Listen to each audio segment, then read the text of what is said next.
Eu acho que eu tenho. Bom dia a todos. Eu acho que sim, se eu conseguir, também não sou muito, mas acho que ele está aqui. Sim, bom dia a todos. Obrigada também pelo convite que me foi. Não sei se estão a ver, não. Não estamos a ver o PowerPoint ainda. Mas Não? Mas está. Ainda não. Tem que compartilhar, não é? Pois compartilhar tela. Exatamente. E agora sim. Agora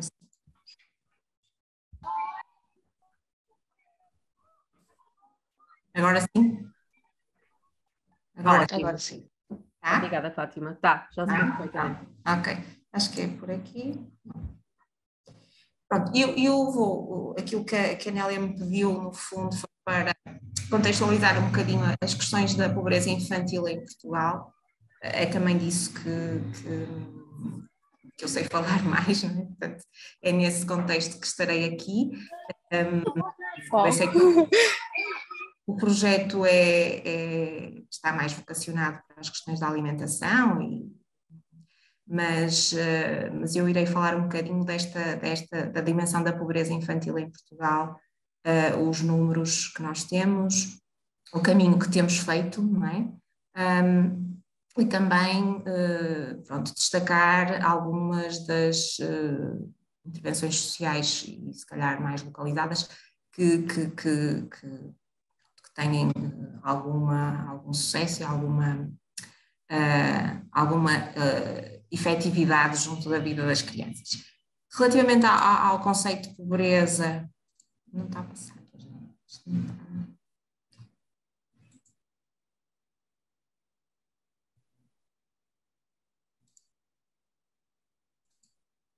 Eu já fiz aqui uma asneira qualquer, não é? Já.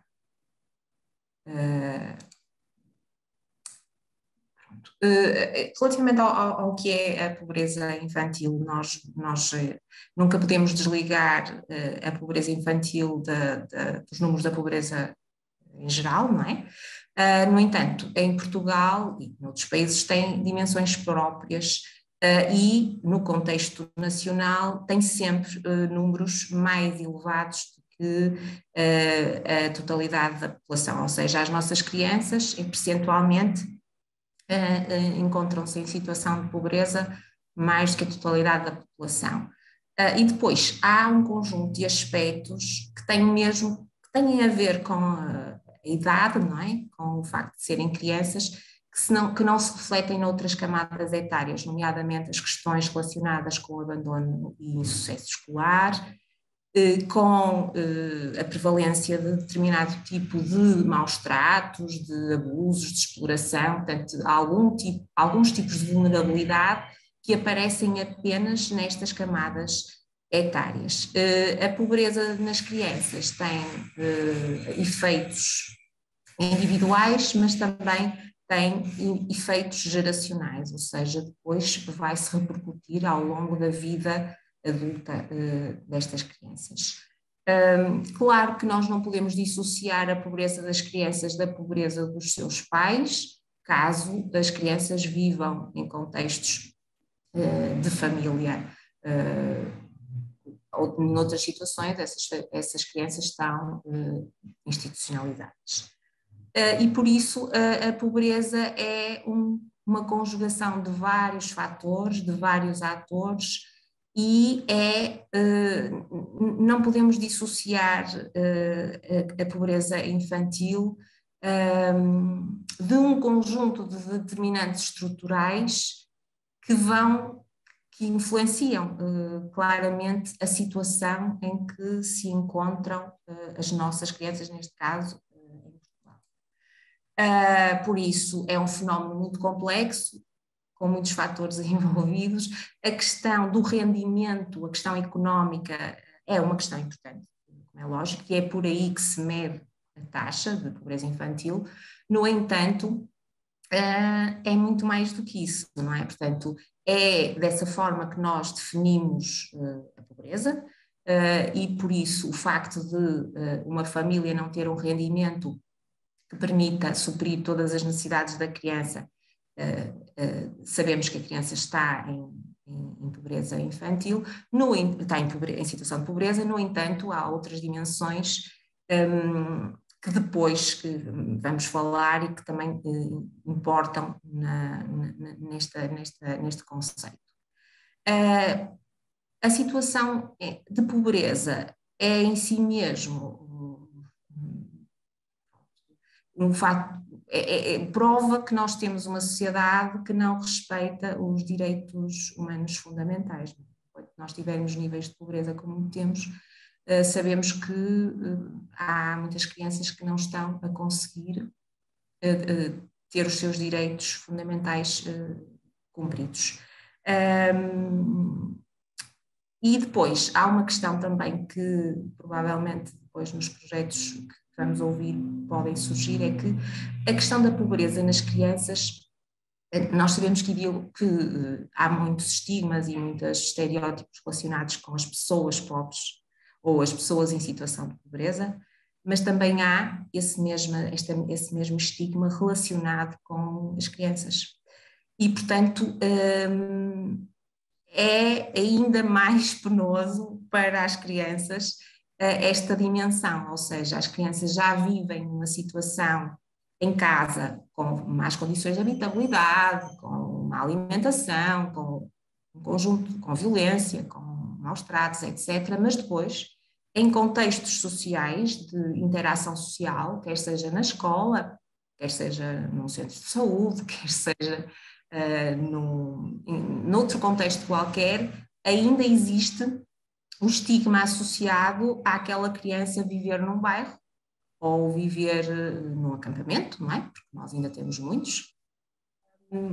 E por isso nós ainda temos, para além de todos os fatores meramente económicos ou de falta de recursos, temos esta dimensão que não é mensurável, não é? Mas que é muito penosa para a própria estruturação da personalidade das crianças, não é?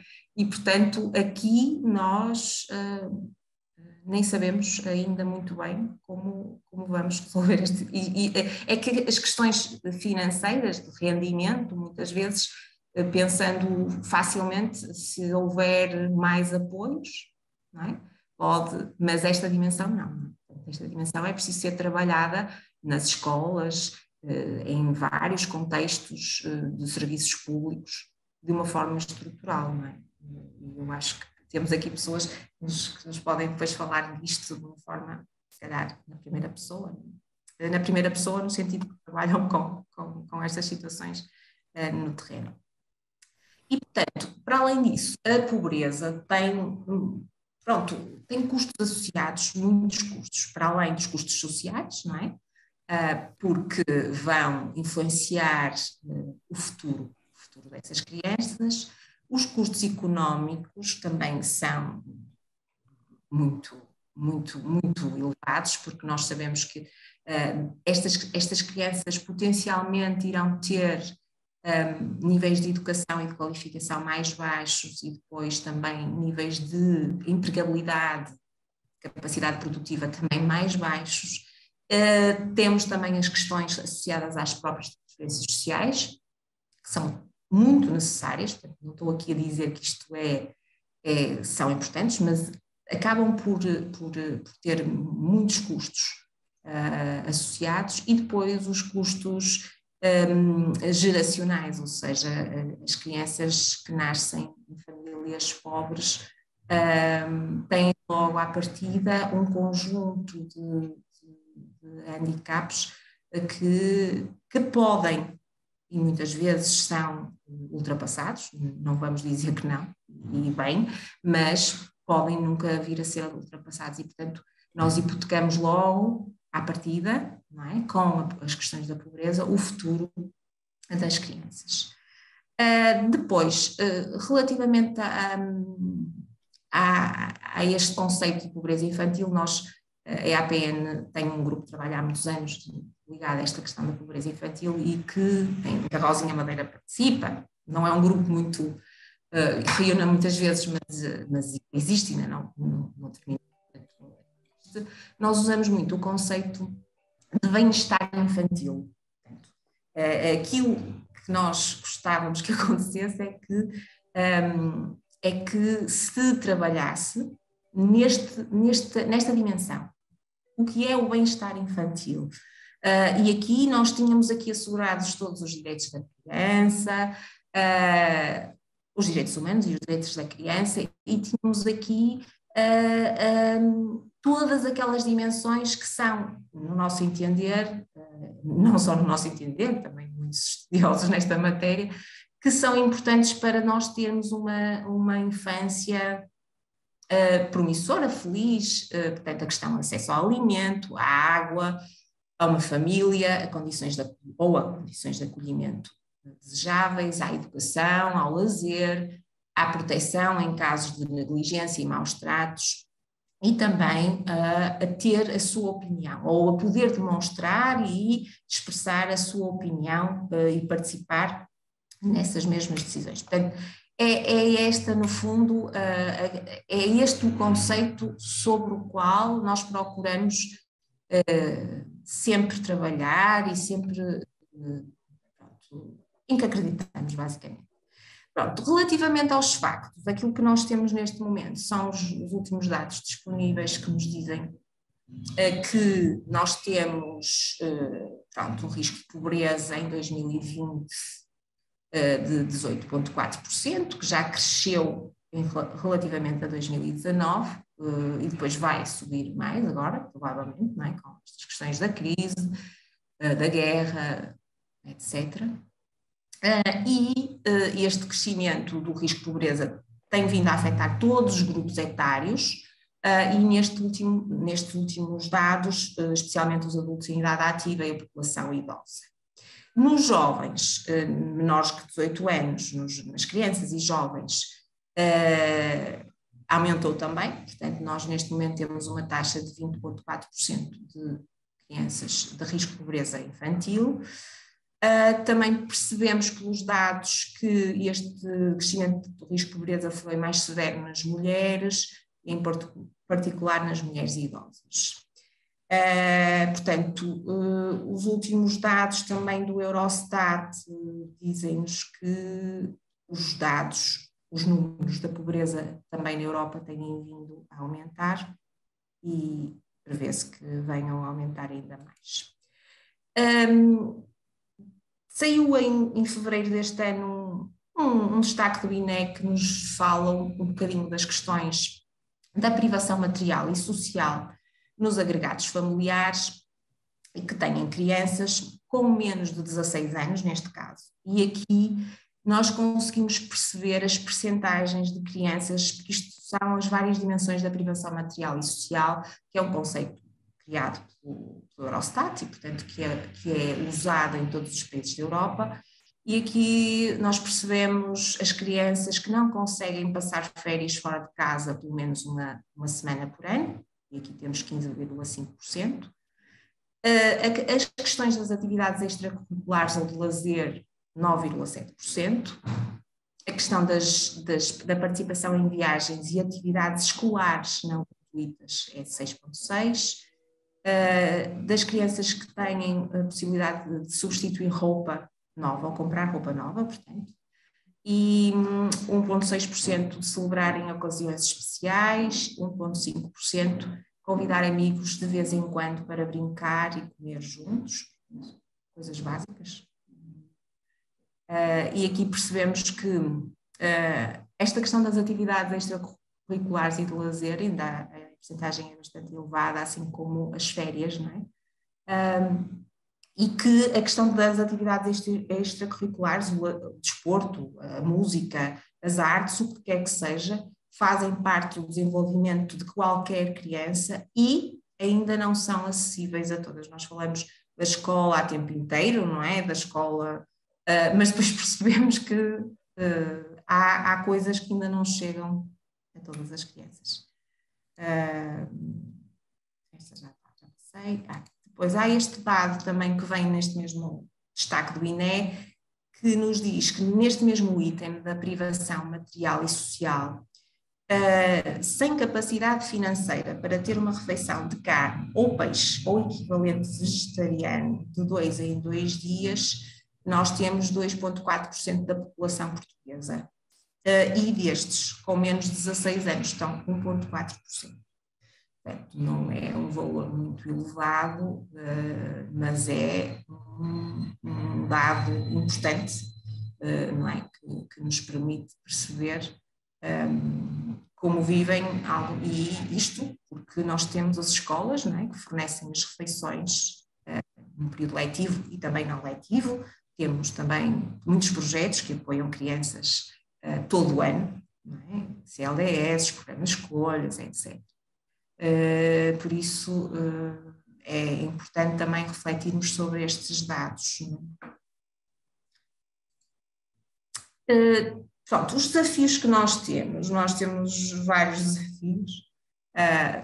Precisávamos de ter políticas de promoção dos direitos da criança definidas, portanto, com objetivos bem definidos, com uma intervenção do Estado e com políticas públicas vocacionadas para as crianças, com uma ação local também bastante forte, e nós já temos vários exemplos disso, temos aqui alguns que vão ser apresentados, e também uma ação cidadã que seja também consciente e proativa.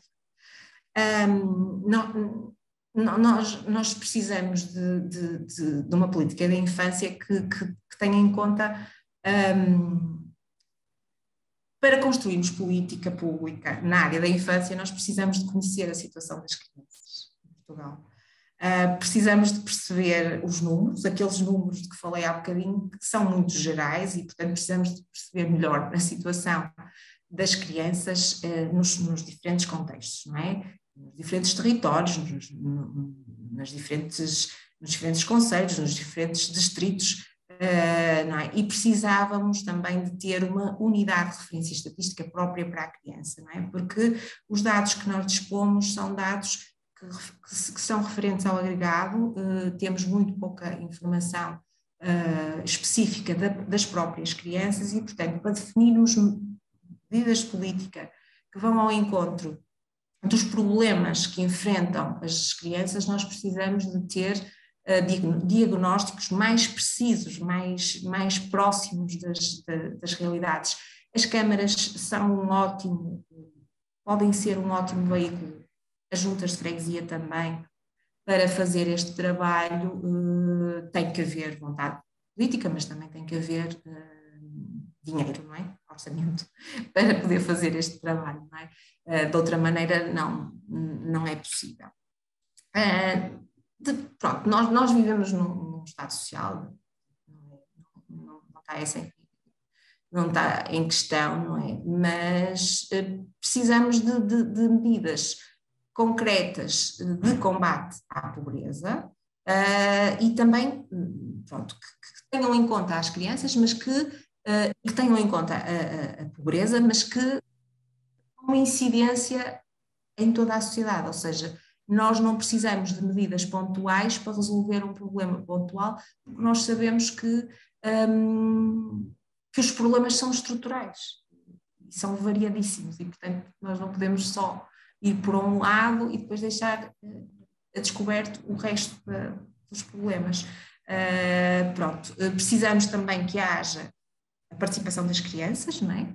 Que também há muito bons exemplos em Portugal disso, e precisamos também que haja um exercício da cidadania que envolva todos os atores, os pais, os educadores, os professores, os decisores políticos, portanto, haja um envolvimento de todos os atores para conseguirmos chegar a uma política pública que seja favorável às nossas crianças. Nós temos algumas conquistas feitas que têm muito também que ver com a nossa condição de Estado-membro da União Europeia, e desde logo esta questão do Pilar Europeu dos Direitos Sociais, que é um compromisso assumido pela União Europeia e no qual Portugal está envolvido. Temos também a Estratégia Nacional de Combate à Pobreza, que foi criada o ano passado e que tem metas. Ainda não tem plano de ação, ainda não tem coordenador, falta, quer dizer, há um documento que existe, que foi publicado, não é? Há um despacho, no entanto, para além disso, nós não sabemos de mais nada. Claro que nós, a APN, ficamos contentes com esta determinação nacional de haver uma estratégia de combate à pobreza. Não sabemos é se ela vai ser implementada, ainda não sabemos. Aguardamos. Depois temos a Garantia Europeia para a Infância, que em Portugal teve esta denominação de Garantia para a Infância, que está ligada expressamente só à questão do abono de família. A Garantia Europeia para a Infância está incluída no Pilar Europeu dos Direitos Sociais e é muito mais do que isto. Tem uma coordenadora nacional, que está ligada ao Ministério do Trabalho, a doutora Sónia Almeida, com a qual nós já reunimos algumas vezes. Espera-se um plano de ação também, que já devia estar concluído o ano passado. Portanto, o que surgiu neste Orçamento de Estado foi esta alteração nos valores do abono, que é importante, nós não vamos dizer que não é, mas não pode ser só por aí, até porque se procurarem informação sobre a Garantia Europeia para a Infância, vão encontrar muito mais do que isto. A Garantia Europeia para a Infância é algo que foi até formalizado cá em Portugal, no âmbito da presidência portuguesa, o ano passado, e é claramente para ajudar famílias com crianças em situação de vulnerabilidade, mas é muito mais do que o abono de família. Não é? Nós não podemos ficar contentes com esta conquista, porque isto que se pretende da Garantia Europeia para a Infância é muito mais, tem a ver com muitas outras coisas, com o acesso a serviços essenciais. Se pensarmos naquela questão que surgiu agora das creches gratuitas, tem tudo a ver com a Garantia Europeia para a Infância, ou seja, tudo aquilo que está a ser feito em Portugal neste momento é a reboque do que é necessário ao nível da Comissão Europeia, ou seja, não são ideias que vêm do nosso governo, não são medidas que vêm do nosso... Isto é tudo obrigação ou obrigações que nós temos com a Comissão. Portanto, é para termos noção de que há compromissos que nós estamos a tentar fazer porque nos são exigidos. Ainda bem, não é? Senão, então, ainda estaríamos um bocadinho piores do que nós sabemos que esta questão das creches gratuitas eu acho uma medida excelente, que não está a chegar a todas as famílias porque não existem creches, não é? Basicamente. Mas não foi uma ideia direta do nosso Ministério. Nós às vezes não temos a noção do quão dependentes nós estamos da União Europeia. Bem para o mal, mas em algumas coisas para o bem, digo eu, não é? Por isso nós aguardamos sempre com expectativa estes novos desenvolvimentos, porque nós sabemos que Portugal tem compromissos de apresentar relatórios de progresso, como todos os Estados-membros, não é? A este nível. Por isso, aguardamos com expectativa estes desenvolvimentos. Estamos conscientes que estas medidas que surgiram no âmbito do Pilar Europeu e que surgem depois em Portugal plasmadas em algumas medidas concretas, com a atual situação de crise, aumento da inflação, aumento dos preços dos produtos, nós sabemos que a situação vai piorar e, portanto, temos que estar também atentos ao número de crianças que vivem em situação de pobreza e de exclusão e que potencialmente poderá aumentar, mas nós temos sempre muita confiança e esperança no futuro. Acreditamos também muito que o próximo quadro comunitário de apoio pode ser também uma forma de ajudar a alavancar algumas áreas, alguns projetos, algumas intervenções de fundo, não é? Mas pronto, eu não queria ser muito pessimista, às vezes tendo a ser, mas queria só deixar esta mensagem de que, de facto, nós já fizemos um caminho e estamos, se calhar, melhor que há alguns anos atrás, mas temos que ter muito anos com a crise e com as nossas crianças, porque, de facto, precisamos de pensar em projetos de intervenção que sejam capazes de belar as fragilidades das crianças nos anos mais, não é? Logo nos primeiros anos de vida, e para o fazer nós precisamos, lá está, de conhecer a realidade, mas também precisamos de ter equipas capazes, motivadas, em número suficiente, para podermos trabalhar e poder ajudar o máximo de crianças possíveis. Eu depois fico disponível também para o debate e espero que tenha esclarecido algumas questões. Muito obrigada. Muito obrigada, doutora Fátima Veiga. Vamos então passar para a próxima oradora. Vamos ter connosco a professora Rosa Madeira, que é docente na Universidade de Aveiro e também é coordenadora de um projeto de bairros saudáveis que se chama Levantar Pedra para Construir Pontes. É um projeto que está direcionado para a comunidade da etnia cigana aqui no bairro de Servideiros, fica aqui em Esgueira, em Aveiro. E vamos então ouvir a professora Rosa Madeira. Está com o som desativado. Começava por dizer que o PowerPoint da Fátima Veiga ainda está exposto. Pois é. Sim, ainda está partilhado. Interromper, já está. Eu vos vi a todos.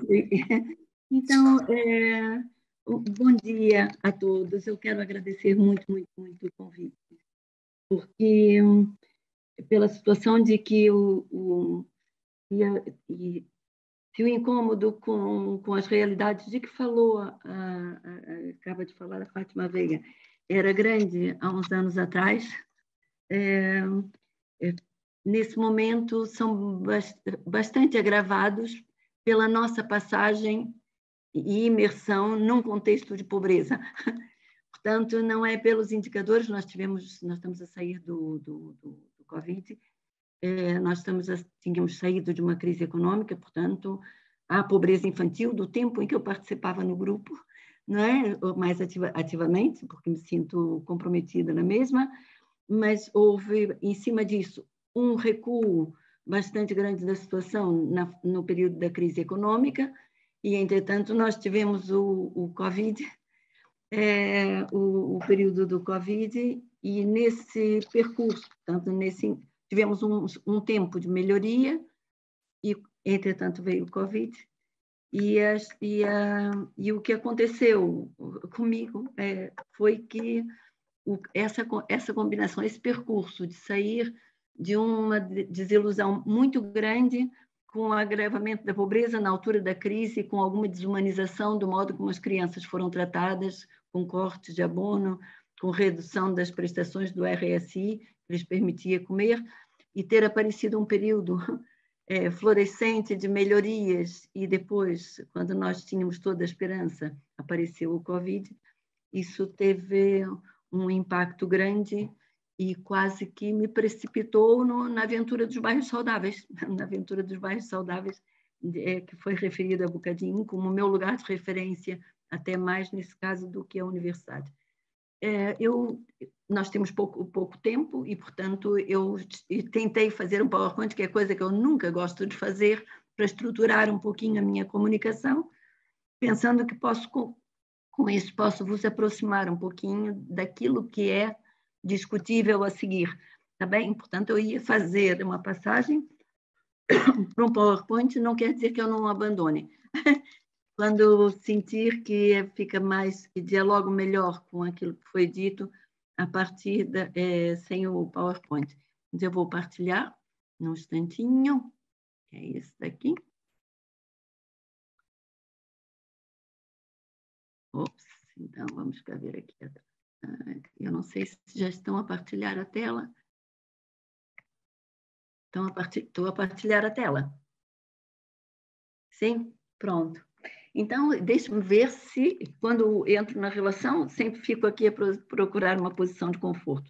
Mas eu estou grata por isso, pela possibilidade de partilhar o que é uma experiência, já não da análise da situação, mas da vivência de uma situação em loco a esse propósito dos bairros saudáveis. Portanto, o que eu vou falar e que foi pedido também pela EAPN, pela Nélia e pela Ana, foi que partilhasse um bocadinho desse projeto, em que nós tivemos uma parceria com a EAPN. A EAPN é parceira desse projeto e nós tivemos um pedacinho do caminho em conjunto.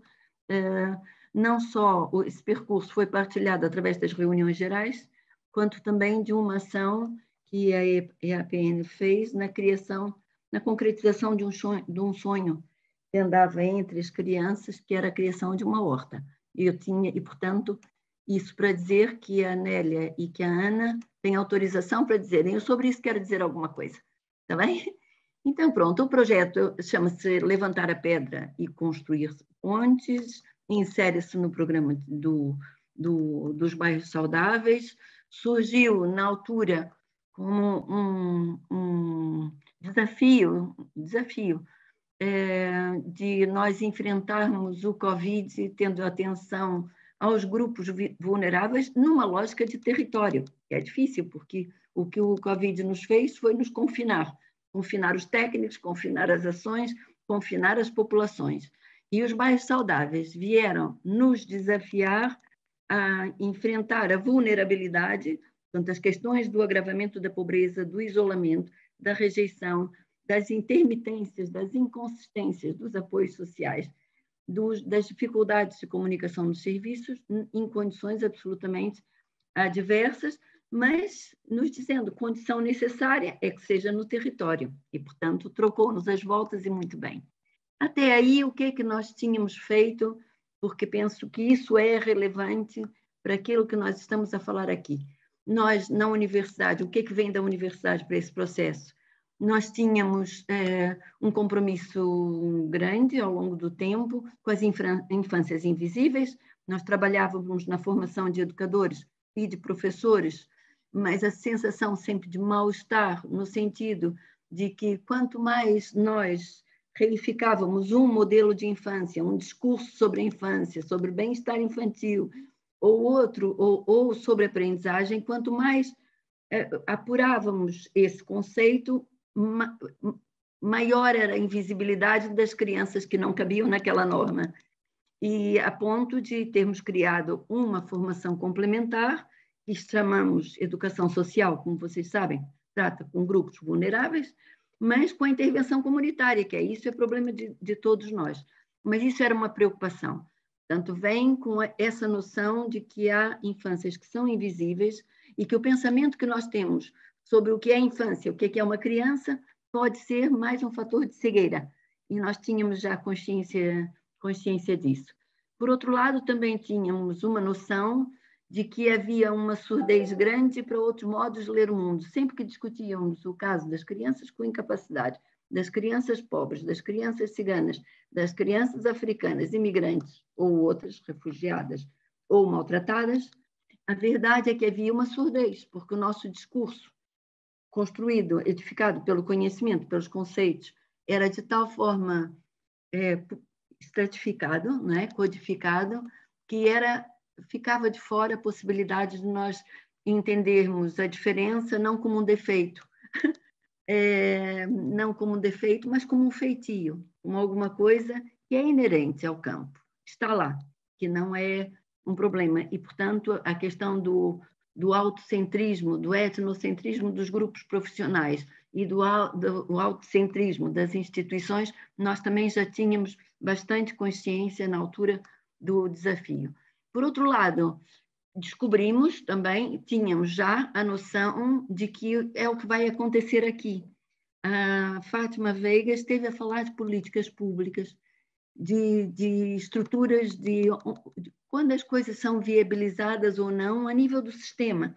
Não é um sistema abre e fecha. Vivemos num estado social e com uma lógica de bem-estar, mas chegou a crise econômica e tudo isso, voltamos a um sistema de provisão quase caritativa, portanto, dependente das pessoas, dos juízos dos bons pobres e dos maus pobres, daqueles que cumprem e dos que não cumprem. Portanto, essa noção de nós identificarmos escalas é muito importante. Nós já tínhamos um pouco, e é uma coisa que nós temos bastante atenção, é porque às vezes as discussões resvalam porque estamos a falar de escalas diversas e isso às vezes cria problemas no diálogo. Ainda no outro dia estivemos a ouvir uma pessoa de extrema responsabilidade em Aveiro definir a situação desse bairro de uma forma completamente desumana, com um sistema de categorização que deixava na total invisibilidade o sofrimento das pessoas e o impacto na vida das crianças de cada palavra que foi dita, não é? De cada palavra que foi dita a remeter para o grupo social a causa de problemas que são estruturais. Não, e essa é uma tendência que nós já estávamos vacinados, porque há tendência, mesmo no campo da educação, de nós temos as melhores das intenções e da missão, mas quando as coisas correm mal, o problema é das crianças ou é das famílias, mas nunca é do próprio sistema. E nós temos essa sensibilidade de que o cuidado com as escalas é muito importante, porque estamos, de repente, a falar de coisas do mesmo campo, mas de coisas diferentes, de objetos diferentes. Tínhamos também a noção de que os contextos, o espaço, o momento, as atividades e as interações têm o poder de ressignificar e de mudar as posições dos sujeitos, de uma criança ficar à altura de um adulto ficar à altura de uma criança, de um estrangeiro ficar à altura de um estabelecido e ao contrário, não é? E nós temos essa noção de que o contexto que se cria, e sempre digo que isso é aquilo que nós podemos mexer. O espaço, o momento, as interações, aquilo que acontece, os afetos que ali está e as relações. Essa também foi uma bagagem. Tivemos imensa ajuda de um conhecimento que a Fátima já falou aqui, que é dos direitos das crianças. Tivemos a oportunidade, com isso, de sair a retórica dos direitos da criança, ou só invocarmos os direitos das crianças, tal como se faz com os direitos humanos, é quando eles são violados, não é? E não termos uma visão edificante e paradigmática dos direitos das crianças.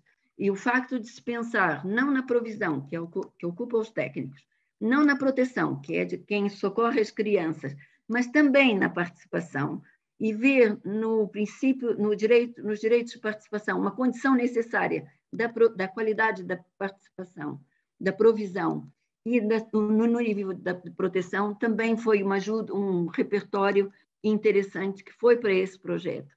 Por outro lado, era a agenda, a pobreza, mas a pobreza, no momento que nós combinamos isso com os pobres, tem que ser parte, não podem ser objeto da construção das soluções, e isso só pode acontecer quando o direito à igualdade da sua dignidade e das suas condições de participação estiver em tensão com o direito à diferença, porque senão nós não conseguimos alterar.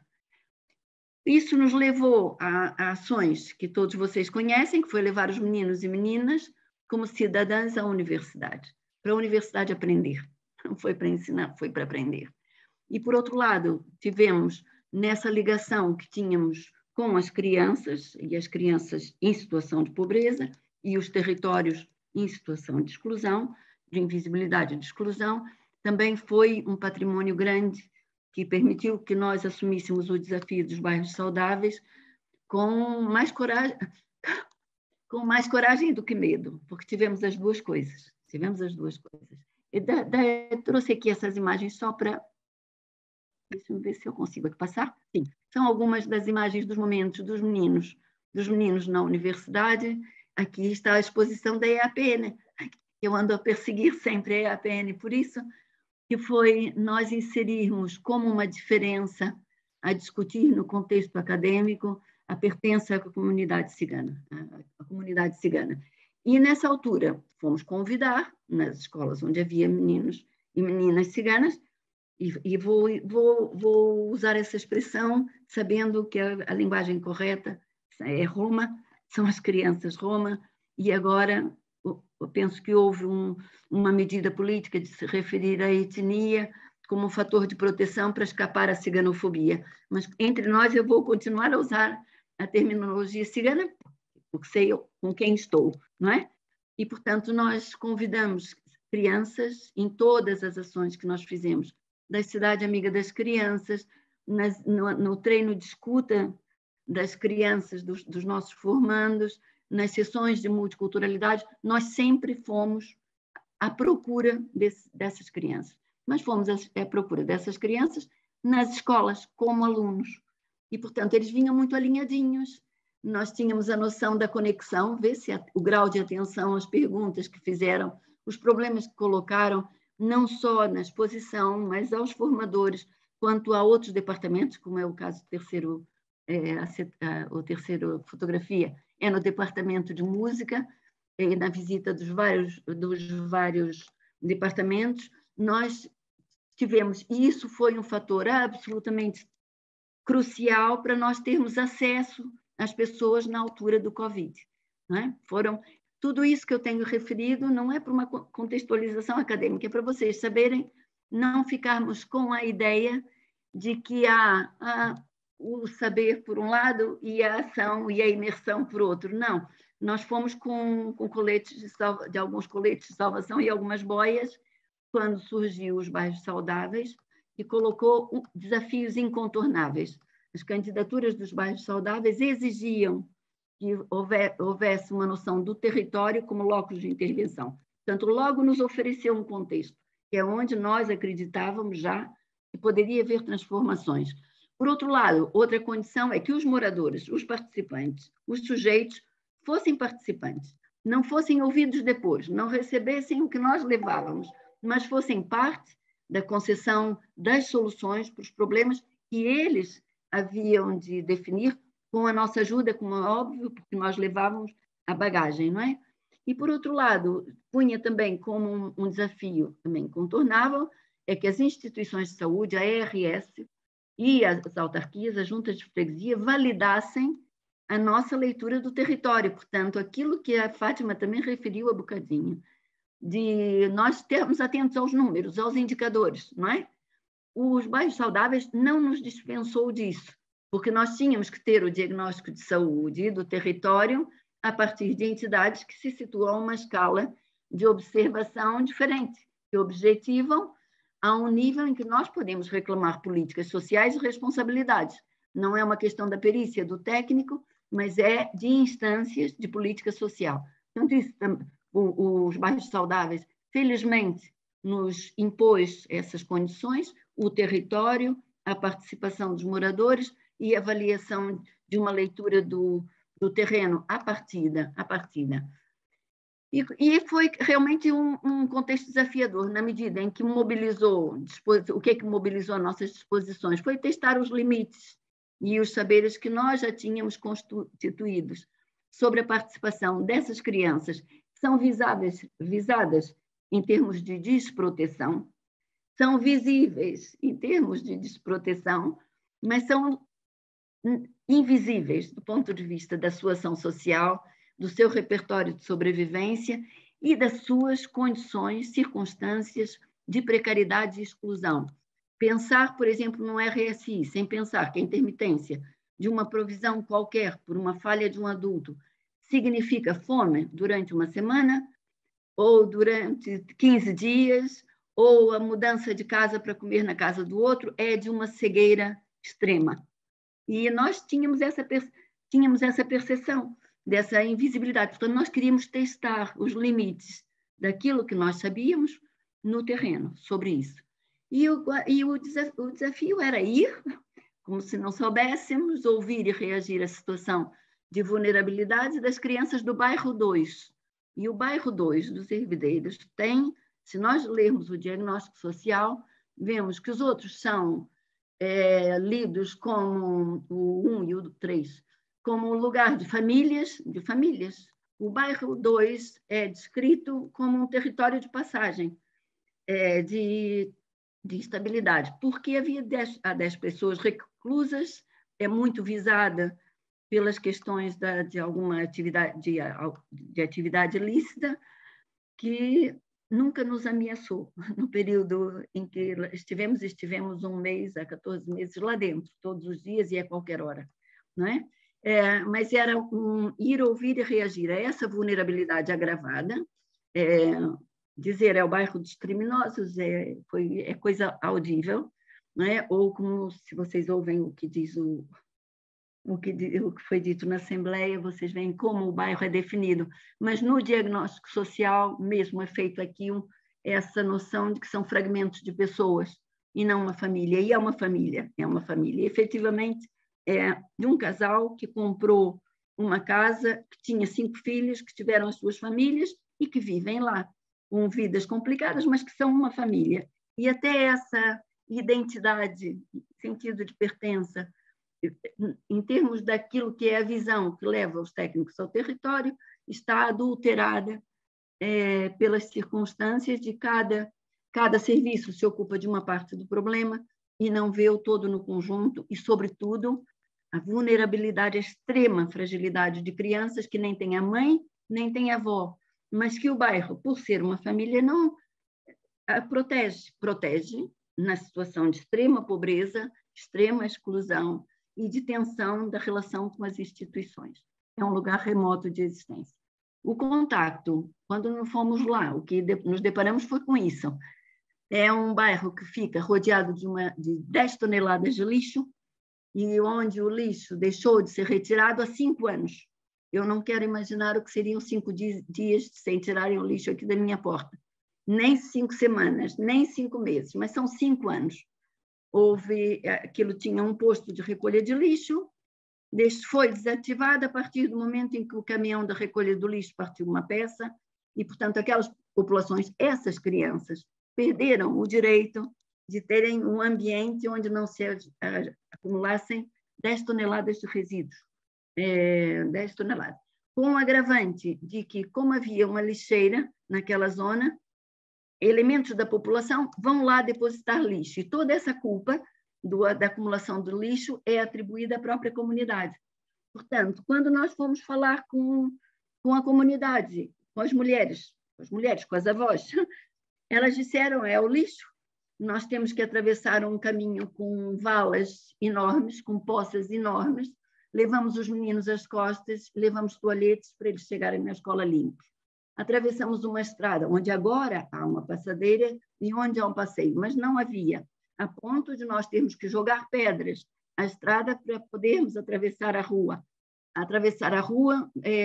E nos chamarem selvagens por pormos pedras na rua, mas era para atravessar 14 crianças para uma escola onde predominante foi sendo selecionada e são meninos ciganos do mesmo bairro e desse bairro, meninos do bairro que vão para essa escola como primos, como irmãos, como vizinhos e que, claro, mantêm a sua modo de interação no bairro, que é informal, é na rua, e que são tidos como meninos difíceis.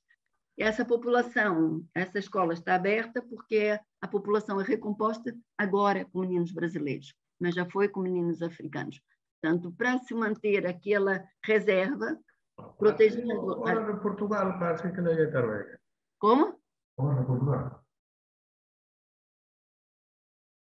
Como? Desculpe, Justino, eu não ouvi.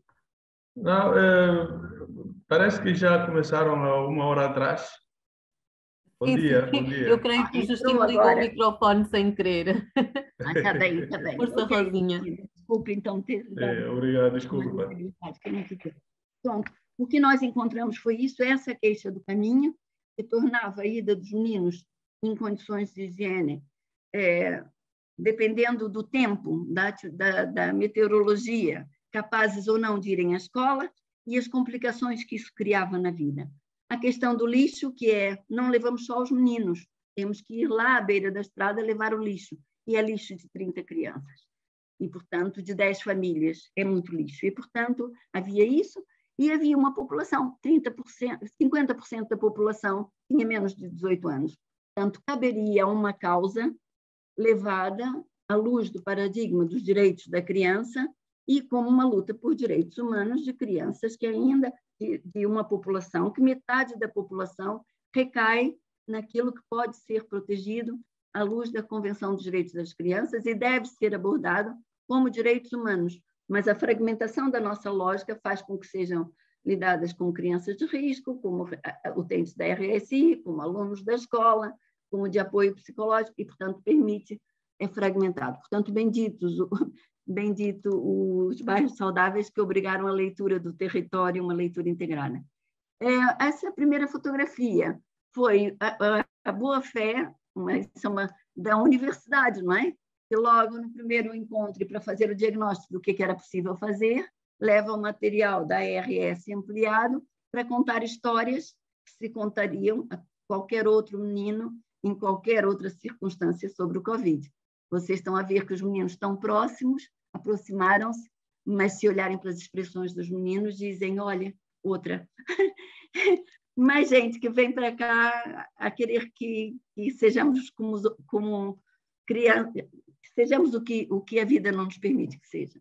Portanto, a estratégia foi, e vocês desculpem aqui o faça clique em cima, foi porque eu tinha um esquema, um diagrama, e não foi possível ter aqui, mas a estratégia foi, o ponto de entrada foi as crianças, era com ela que nós tínhamos diálogo sobre o conhecimento e sobre a cidade, eram elas, o antecedente que nós tínhamos, o que nos levou ao bairro, estarmos confortáveis com o livro, sentada num bairro que se dizia perigoso, e é frequentemente visitado por pessoas que vêm trazer mais notícias, foi isso, foi a entrada pelas crianças.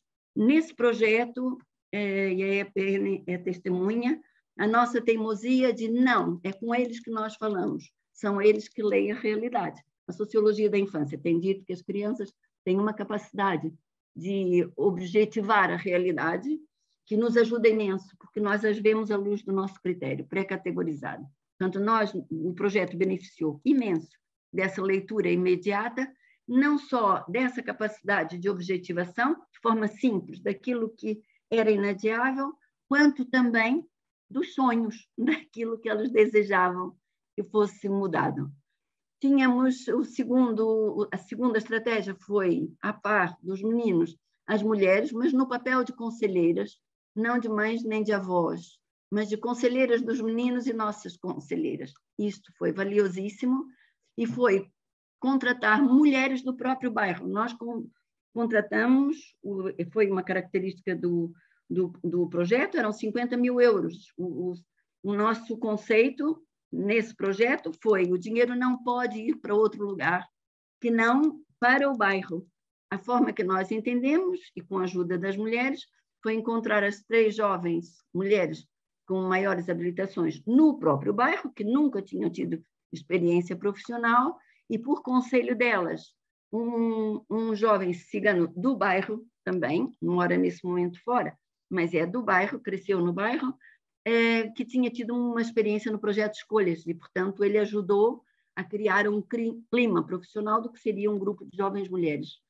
O outro centro forte do projeto desses dois, portanto, as pessoas eram essas, era a criação de um centro de recursos, pensando que, na altura, o fácil era pensar levar computadores para os meninos fazerem os trabalhos da escola, e vimos que isso não era. Os meninos não era isso, os meninos viviam no meio do lixo, não tinham espaço para brincar, não podiam ficar dentro de casa, quando um tinha Covid não podiam ficar confinados, não tinham garantia de segurança da alimentação todos os dias.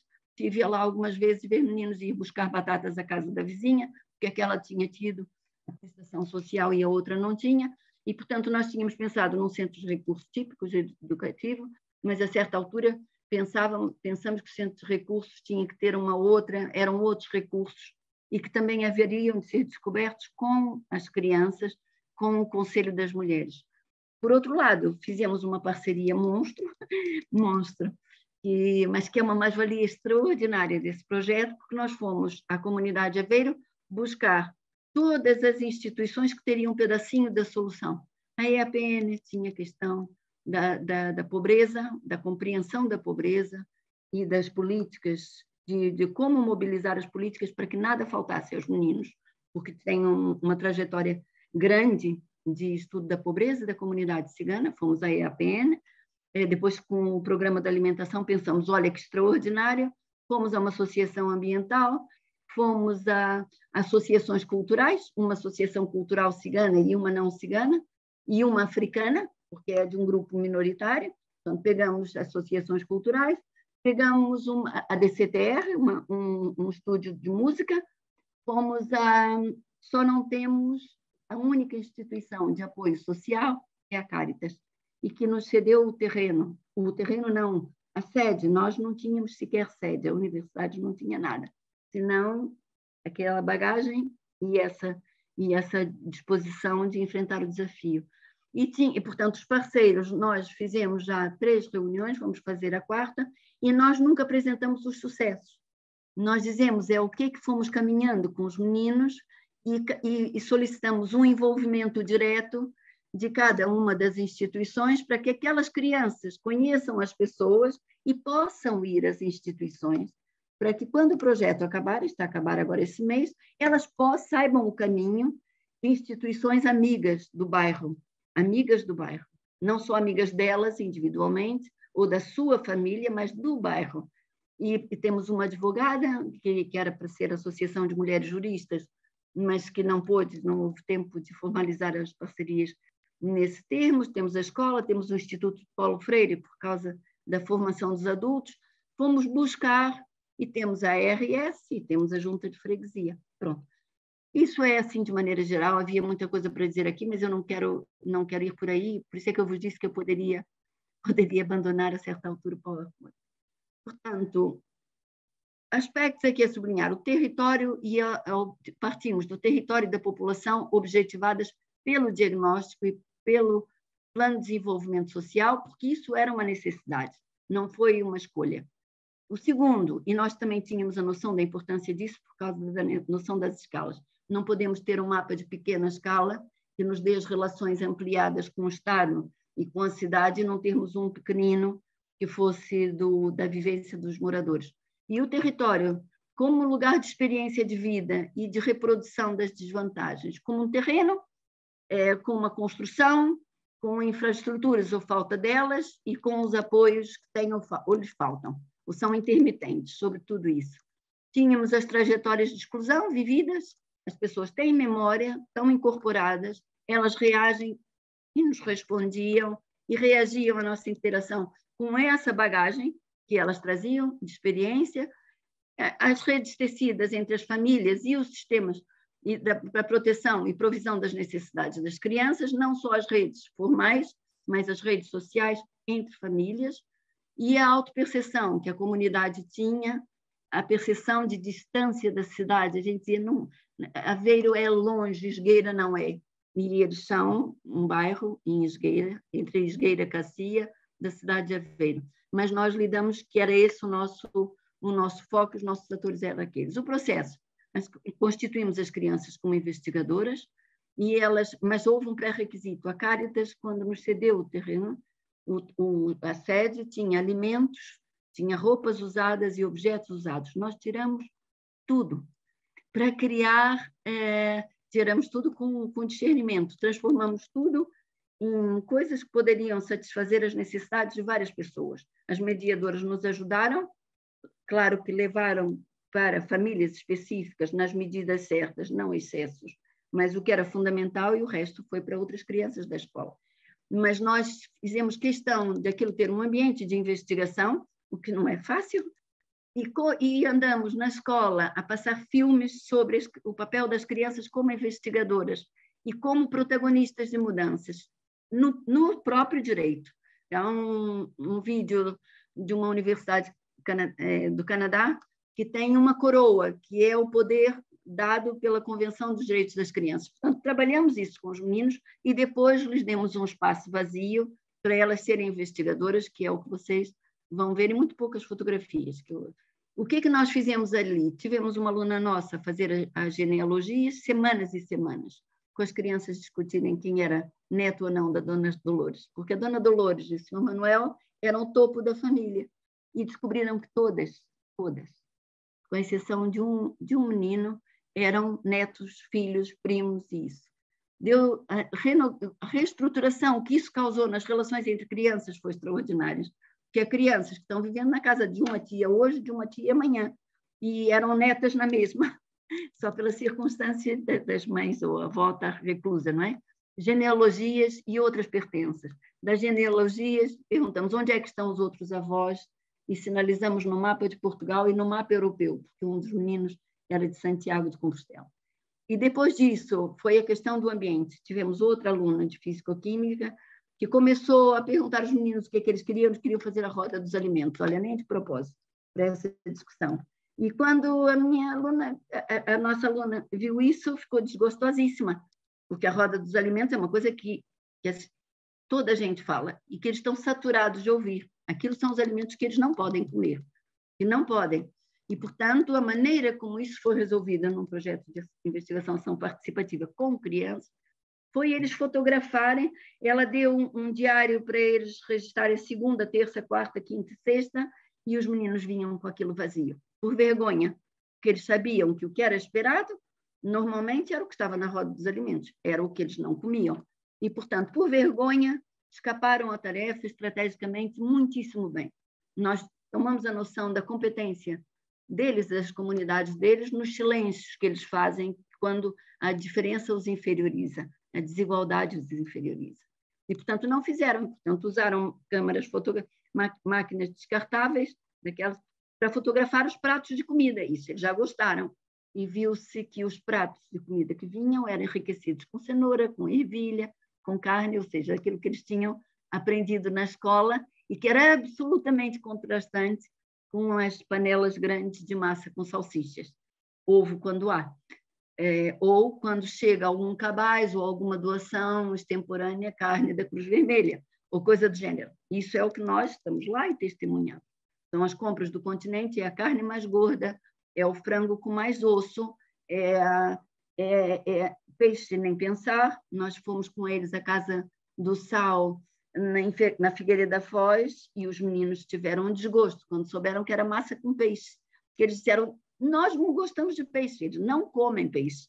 Não é? Claro que nós dissemos, olha, mas a Casa da Esquina, nosso parceiro, criou-nos um banquete, temos que provar, e os meninos adoraram. Trouxeram até o último fragmento de massa que havia na panela, trouxeram para as famílias provarem. Portanto, aí nós vemos o nosso autocentrismo das instituições e etnocentrismo, a nossa visão de norma, onde é edificado o nosso conhecimento, as estratégias que desencadeiam, não é? Eu não quero comer isso.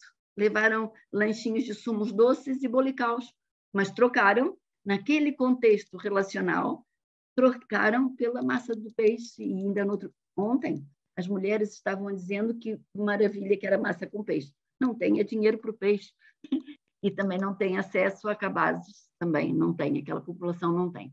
Depois tinha a questão portanto, o lixo foi fotografado, a alimentação foi fotografada, e passou a haver um grupo dentro do projeto que serviu para remediarmos um problema, que foi, nós não tínhamos dinheiro no projeto, nem um centavo para alimentação, nem um centavo para um copo de leite, não tínhamos, não pedimos, né? Não cabia.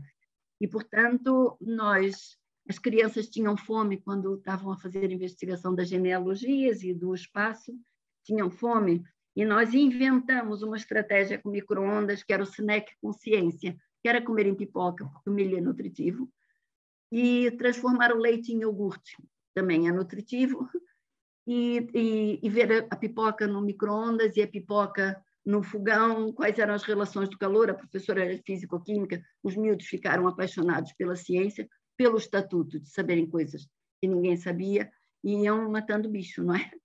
E depois surgiu, por uma circunstância estranha, que foi nós, quando a escola começou, depois de nós termos investido os meninos como investigadores, nós pedimos que as mediadoras fossem para dentro das escolas e a escola não quis. E, portanto, só tínhamos acesso aos investigadores depois das 5 horas da tarde, nos tempos livres. Então, isso foi um recurso, tudo foi recurso. As mediadoras que teriam, em vez de termos pessoas contratadas a tempo inteiro, passamos a ter mulheres a meio tempo, e o meio tempo era a trabalhar com os meninos no fim da escola, na investigação, nas genealogias, na maquete, na caracterização da comida, do lixo e desses assuntos. Não falamos em deveres, porque deixamos a escola, o que era da escola, mas as crianças começaram a ler e a escrever cada vez mais coisas, por necessidade, e a nos mostrar que precisavam ser ensinadas, a pedir para nós ensinarmos. E nós pedimos ao DREAMS apoio escolar para esses meninos e pedimos a todos os serviços que dessem materiais acessíveis e que os entusiasmassem, fossem cúmplices nisso. E metade da solução está nas coisas escritas. Eu vou ter que fechar muito rápido por necessidade do tempo, mas abuso só mais um pouquinho. Nélia e Ana... Ir para mais 2 minutinhos. Vou fechar. Nós resolvemos esse problema de trabalhar com ciganas não profissionalizadas, meio tempo em sede, ainda assim dá um contexto de ação organizada ou informalizada do seu bairro. Tivemos uma estratégia que foi usar os alvos da investigação como temas de investigação a levar para o bairro. Quando veio o confinamento, elas levaram uma pequena malinha com tudo o que estavam a investigar. O SINEC da ciência, que era a alimentação, era o SINEC, era o campo da saúde, era o campo das histórias, das famílias, nesse caso as genealogias, e era o campo do ambiente. Levaram em malinhas e continuaram a fazer em confinamento, com a luz dos adultos todos e das mediadoras, cumprindo o seu papel de investigadores. Portanto, o confinamento nas famílias não foi o confinamento das ideias, nem dos ideais dos meninos. E nós inventamos uma solução, que foi que o que as mulheres faziam no bairro, quando não podiam estar na escola, as mediadoras, era fazer projetos dos interiores e no exterior do bairro. E foi isso que foi a força, e eu então vou mesmo saltar agora o PowerPoint, para não estar aqui a atrasar e deixar as colegas. O que é que surgiu no... e tenho que dizer, o projeto do exterior apareceu por causa do lixo, e depois, porque se os meninos fizeram da genealogia, fizeram uma maquete, da maquete tinham um mapa da Câmara e descobriram que estavam no meio de um eucaliptal perigosíssimo, com os incêndios, mas que eles disseram que era um bosque e que queriam uma casa na árvore. Então, o projeto do exterior era construir a casa na árvore. O projeto dos exteriores foi de uma discussão que nós tivemos sobre o contraste entre as competências deles e os desempenhos, o sucesso deles escolar. E um dos fatores que eles foram, era semana a semana, eles fazendo investigação. Disseram que era porque não dormiam com vários primos, faziam xixizito na cama, todos na mesma cama. Estamos a descobrir agora que há crianças de 12 anos que nunca tivemos uma cama, tiveram uma cama individual. E, portanto, também fizeram um projeto dos seus quartos, um lugar de descanso e de estudo. É isso que está sendo feito agora. No exterior, é isso. O que é que fica desse projeto? Essas são imagens do primeiro fórum. A Casa da Árvore é aquela pequena estrutura que ele está ao fundo. Desse eu acho que eu não consigo apontar, mas vocês veem no segundo slide. No segundo, para já vem o esforço. Tudo que ficou no terreno foi uma conquista das crianças e dos mediadores, com a ajuda das mulheres, para retirarem lixo, num lugar onde as crianças, que fosse das crianças. Não havia noção de infância também no bairro, mas criou-se ali uma bolha, que há a infância mesmo, que as crianças mobilizaram toda a gente para ir tirando lixo, e lixo de montão, a partir de 3 árvores, que eles disseram que queriam ali a Casa da Árvore, mas que a árvore tinha que ser baixinha para os meninos pequeninos poderem ir para lá também. Foi feita com paletes trazidas pelo mediador cigano da sua fábrica. Não foi com materiais, sem despesa. Nós tentamos que tudo o que fizéssemos fossem coisas que ficassem como coisas tangíveis para eles. E, portanto, construiu-se, e aquilo passou a ser, e é hoje, um centro social para os meninos e para as mulheres. Ali ainda está descoberto, mas agora está coberto com canas. É o lugar onde os restos dos sofás vão para lá e que as crianças descansam. É o único sítio onde as crianças sentam, descansam, conversam, brincam as famílias, mas também brincam as enfermeiras, aos médicos, as advogadas, a Ana, ou a senhora que foi lá fazer a horta, as pessoas da ASP, a Joana, isso, a Rosinha, a Ana, brincam, recriam os papéis. Criou-se ali um universo de infância. Em volta desse espaço, que era sempre invadido pelo lixo, nós pusemos as paletes em volta, foi levantar as paletes que o mediador trouxe, nós fomos fazendo ali. A EAPN foi fazer uma pequena horta, a ASP foi fazer o pomar, que era o sonho dos meninos, era terem árvores de fruto, sempre com eles, e o envolvimento das mulheres sempre através deles. Sentimos que, a certa altura, no chão, onde tinha sido posto a comida do primeiro fórum, do arroz colaborativo, havia pedacinhos de papel com tabuada e com desenhos. E pusemos aí mais paletes no chão e pusemos uma mesa em cima, que agora é a escolinha. E no outro sítio, onde eles começaram a brincar, porque na malinha da saúde tinha coisas de medir tensão e das injeções, começaram a brincar os médicos, nós pusemos paletes e surgiu um centro de saúde. Portanto, é isso que o projeto deixa um espaço construído com eles, por eles. Sem ferramentas de alta velocidade, as paletes foram serradas com serra manual. O bairro fica agora com serra elétrica, mas no princípio foi tudo construído com eles. E tudo isso, as parcerias foram cruciais, a atitude dos parceiros foi um elemento fundamental disso. A escola convidou os meninos a apresentarem aos seus colegas e professores o projeto. A escola de saúde convidou os meninos para usarem os robôs para verem manobras de emergência e quando chamar a ambulância. O centro de saúde mobilizou todo o centro de saúde para explicar que no centro da saúde da população há alguém que esteriliza as batas, há um fisioterapeuta, a mulher da limpeza, ao médico, à enfermeira, a toda a gente. Toda a gente disse, vocês são os meninos investigadores. Doutora Rosinha, enfim. peço desculpa, é que já estamos muito... Não só a última palavra para encerrar, portanto, eu estive a ler com muito cuidado o que é a segurança alimentar. E diz o texto, é a realização do direito de todos ao acesso regular e permanente a alimentos de qualidade em quantidade suficiente, sem comprometer o acesso a outras necessidades essenciais. Esse é um ponto. Segue. Para ter práticas alimentares promotoras de saúde. Os meninos ainda não chegaram. Talvez o pomar e a horta os leve lá, ou o envolvimento da EAPN e de outros parceiros, talvez da Segurança Social, os leve lá, a práticas alimentares promotoras de saúde, que respeitem a diversidade cultural, e diversidade cultural, pensar que a pobreza também é uma cultura, e que os bolicaus não é ignorância, porque eles sabem a roda alimentar, os sumos não é ignorância, é uma necessidade humana de sentir-se pertença a uma sociedade de consumo, e acrescenta ainda a definição que sejam social, econômica e ambientalmente sustentável. Porque o projeto chegou onde pôde chegar. Vai depender de toda Aveiro, de todas as instituições, terem uma lógica territorial, usarem o paradigma de direitos humanos e sustentarem o que lá está. E, claro, que a alimentação, se vocês prestarem atenção, esteve no núcleo de todos os assuntos dos meninos. Mas até o lugar onde está a horta pomar, tivemos que levar terra, porque a terra estava contaminada pelo lixo. E isso é a pobreza. Obrigada e desculpem o avanço, mas eu achei que seria bom para vocês também. Peço desculpa, não foi presunção da minha parte. Não, nós agradecemos, doutora Rosinha.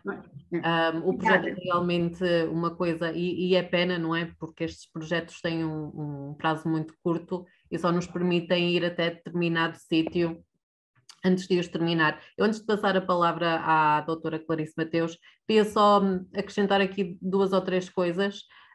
Parte do diagnóstico de necessidades do projeto da Terra à Mesa passou por eu fazer algumas entrevistas aos mediadores do projeto, e coloquei a questão, eu não sei se a Rosinha me permite, mas o território, pela sua situação de legalidade ou ilegalidade, não permite as pessoas reunirem condições para receber apoio alimentar.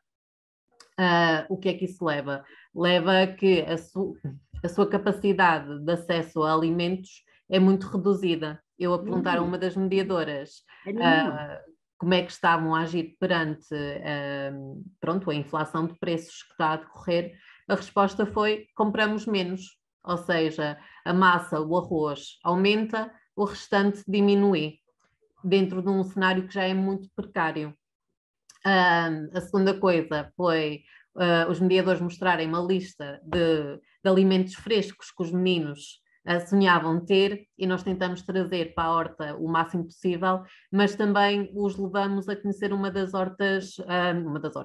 explorações agrícolas que fez parte do nosso projeto, que é a Banca Terra, e os meninos receberam uma meloa e tomates, assim uma série de coisas, e não é, a felicidade, porque são coisas que muitos nunca tinham provado, e eles vinham no autocarro, nós temos fotografias, a comer os tomates à dentada. Então, o facto de podermos dar algo que é uma necessidade básica, tem os seus... É uma dicotomia, no fundo, mas que permitiu os meninos também conhecerem outras formas, outros sítios onde podem trabalhar, conhecer como é que as coisas crescem, e que, pronto, isto dá pano para mangas, estarmos aqui a discutir isto, mas foi realmente muito gratificante e permite-nos passar para a próxima parte, que a Rosinha já tocou aqui na parte da saúde, nós sabemos que devemos comer isto, mas o acesso... É só um segundo. Sim. Eu esqueci de dizer. Temos que mudar para o paradigma dos direitos, porque à luz dos paradigmas do direito, um terreno ilegal não justifica a condenação das crianças à fome, nem ao frio. É só isso, temos mesmo que mudar. Eu disse que era o esforço de toda a gente, não, é mudança de paradigma à luz dos direitos da criança que seja, mas isso faz falta. A Fátima falou nisso e é verdade. Desculpe, mas não, isso, bom, porque não há ilegalidade nas completamente pessoas. De acordo. E já que estamos a tocar nesta parte do acesso, e obrigada, professora Rosinha, vou então passar a palavra à doutora Clarice Mateus, que é a nutricionista que está a acompanhar o projeto. Força, Clarice. Bom dia. Conseguem me ouvir? Deixa-me tirar interromper o compartilhamento, não? Sim, obrigada. Desculpe. Sim, conseguimos te ouvir, Clarice. Não estamos a ver, mas vais partilhar. Força, sim, já está a partilhar. Eu ligo a câmera no final porque tenho medo que eu ligar a net caia. Estamos todos com o mesmo problema. Obrigada, Clarice, força. Pronto, então, como a Nélia disse, eu vou falar um bocadinho mais da parte de nutrição sobre este tema, e começando aqui um bocadinho por explicar melhor o conceito de insegurança, segurança alimentar, e ao contrário do que muitas vezes é o primeiro pensamento, a segurança alimentar não depende apenas da privação ou não de alimentos, mas engloba também muitas mais situações, como é por exemplo, a qualidade da alimentação, a higiene, a estabilidade de acesso aos alimentos, a sustentabilidade ambiental e uma coisa que muitas vezes é esquecida, que é a sustentabilidade cultural. Ou seja, para que uma pessoa esteja em situação de segurança alimentar, é necessário que, em qualquer momento, esta tenha acesso físico, social e económico a alimentos suficientes, seguros e que sejam nutricionalmente adequados às suas necessidades nutricionais, e também ter em conta as suas preferências alimentares para que consigam ter um estilo de vida ativo e saudável.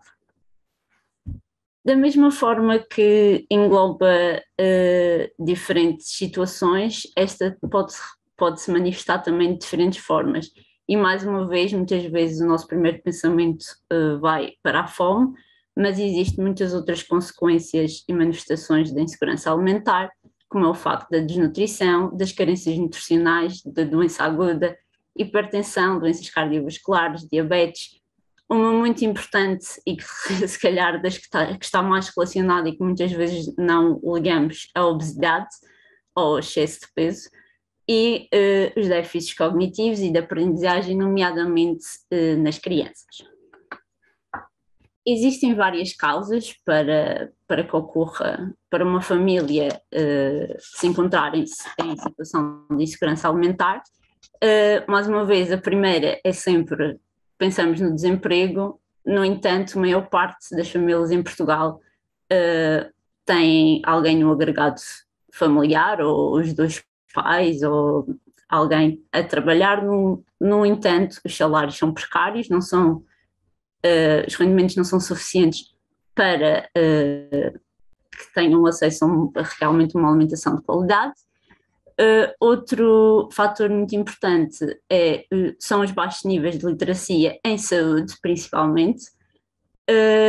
Muitas vezes é esquecido também que existe falta de tempo para a preparação e confecção dos alimentos. Muitas vezes os pais ou os educadores têm de passar muito tempo fora de casa para conseguir reunir um mínimo de condições e não têm tempo para preparar ou confeccionar os alimentos.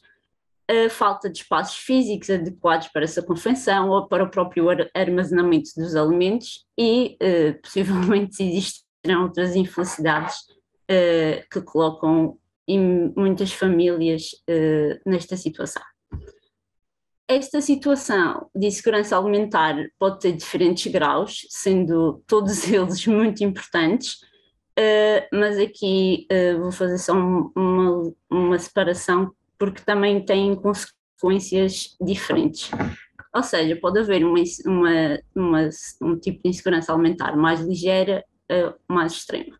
Sendo que a mais ligeira muitas vezes está, a maior parte das vezes, e é aquela também mais presente, principalmente em Portugal, está associada a um excesso de peso, à procura por alimentos de elevada densidade energética e, por outro lado, temos a insegurança alimentar mais extrema, que essa sim é sempre a primeira que nós pensamos, mas até aquela que existe em menos quantidade em Portugal, o que não deixa de ser preocupante, que está relacionada ao baixo peso e, efetivamente, à privação de alimentos. Em ambas, obviamente, ocorre um baixo consumo de hortícolas, hortofrutícolas, laticínios e peixe, por estes muitas vezes estarem relacionados a custos mais elevados.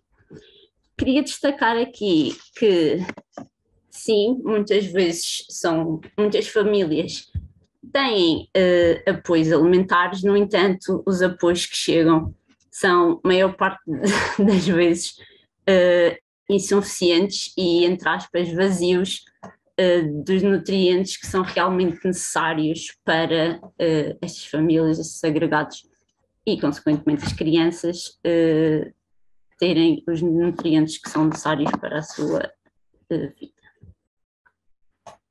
Passando à infância, então, nós sabemos que efetivamente existe uma forte associação entre a alimentação adequada e o crescimento, sendo que este impacto é ainda maior nos primeiros anos de vida, ou seja, a alimentação nos primeiros anos de vida é determinante não só para a aquisição e sedimentação de hábitos saudáveis, é nesta altura que também traçamos um bocadinho os nossos gostos, mas também para a expressão máxima do potencial do indivíduo, do potencial individual de crescimento e desenvolvimento cognitivo, e para a modulação individual do risco de doenças crónicas quando em adulto, nomeadamente aquelas que são mais prevalentes em Portugal, doenças cardiovasculares, diabetes, cancro, entre outras.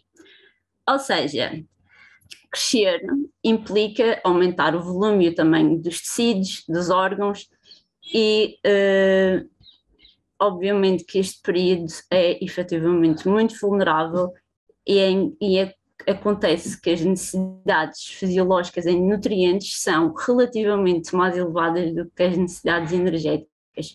Ou seja, aqui, mais do que em qualquer outra altura da vida, é realmente importante a qualidade alimentar mais do que a quantidade alimentar.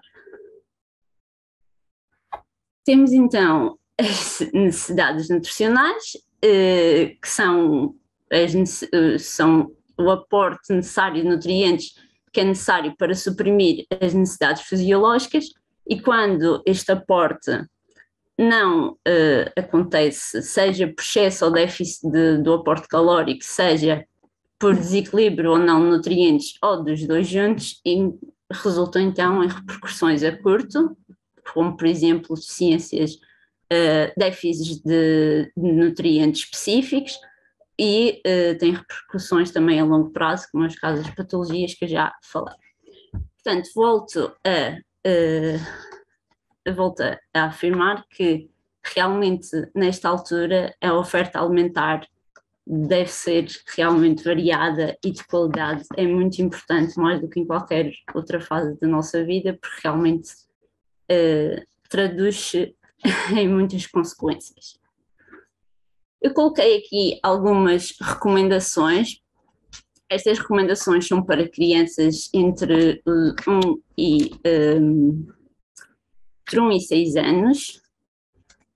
Eu queria só, não vou estar a ler as recomendações uma a uma, mas queria só que olhássemos para aqui, e eu sei que a maior parte das pessoas presentes nesta apresentação tem noção do que é que os agregados familiares recebem nos apoios e o que é que têm acesso, e que realmente conseguimos perceber que é muito difícil atingir estas recomendações em caso de insegurança alimentar. Por outro lado, muitas vezes vemos que o que não se deve fazer está presente em muitos agregados, normalmente porque estes alimentos estão ligados a baixos custos, e a literacia, mais uma vez, tem muito peso aqui. Portanto, eu ligando aqui um bocadinho as duas coisas, mais do que o resto do PowerPoint, em Portugal a prevalência de baixo peso é de 1,3%, no entanto a prevalência de excesso de peso atinge os 29,6% dos 6 aos 9 anos, 32,6% de 1 aos 3, e se olharmos para a idade de 1 a 15 anos, esta prevalência de excesso de peso continua acima dos 30%.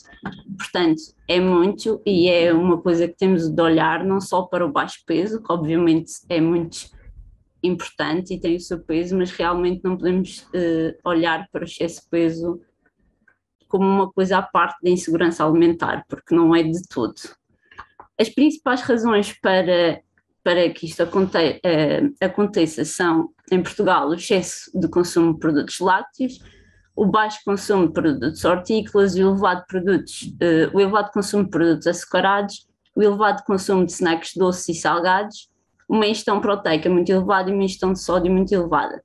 Nós podemos ver que algumas destas razões estão muito relacionadas com a insegurança alimentar e com casos que já falei atrás, como o facto do elevado consumo de produtos açucarados, o elevado consumo de snacks doces e salgados e o baixo consumo de produtos hortícolas, são aqueles três que realmente são de destacar.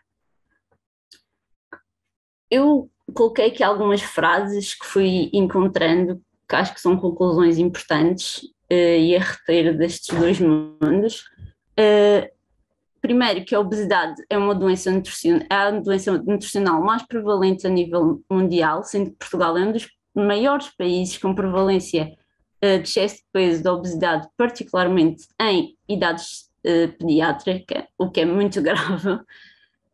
A insegurança alimentar e a obesidade aparecem muitas vezes lado a lado, que normalmente é uma coisa que nós nem sempre pensamos nisso, mas que a maior parte dos casos são estes. A infância é uma idade em que as necessidades nutricionais são especialmente importantes, ou seja, tornam-se ainda mais vulneráveis à falta de qualidade alimentar que existe em situações de insegurança alimentar. A segurança alimentar é um problema sério de saúde pública e precisa de começar a ser olhado ainda com mais importância. As implicações da insegurança alimentar vão para além da dimensão física da saúde, mas também de saúde mental e social.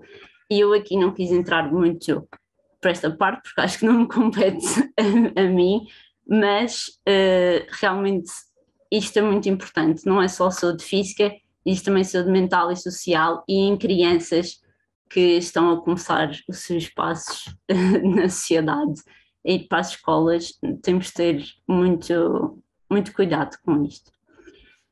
E aqui, por último, eu deixei uma conclusão / solução, que eu acho que realmente é uma das formas por onde começar, que é o impacto realmente que a literacia em saúde, principalmente tem em segurança alimentar, e aqui é necessário realmente investimento na educação alimentar, que não existe praticamente. Investimento em ensinar como gerir bens alimentares, porque muitas vezes isso também falta, e um investimento em ensinar também competências culinárias para darmos aqui um bocadinho a volta, como é o caso, por exemplo, do leite em iogurte. Portanto, é muito importante darmos ferramentas às famílias para contornar uma situação que realmente é muito complicada. Enfim, acho que não ultrapassei muito o tempo. Não, obrigada Clarice. Eu queria só destacar daqui uns pontos. O primeiro é realmente a importância ao acesso à disponibilidade da diversidade de alimentos que está em falta em muitos agregados familiares que encontramos em Portugal. E isso tem impactos a longo prazo, não só no rendimento escolar, na pobreza envergonhada, como referiu a professora Rosinha, em que temos vergonha daquilo que podemos demonstrar com que nos alimentamos, mas também no impacto que vai ter na saúde da criança depois, enquanto adulto. Porque as coisas não terminam, não é? Nós crescemos com um determinado padrão, um paladar que se adequa a determinados alimentos e depois isso impacta como vamos crescer e como nos vamos continuar a alimentar. Por último, e quero agradecer à doutora Vânia Martins, que já ultrapassamos do tempo e ela é a última palestrante. A doutora Vânia é médica interna de saúde pública e também nos vai aportar um ponto de vista da saúde infantil e a vulnerabilidade alimentar. Força.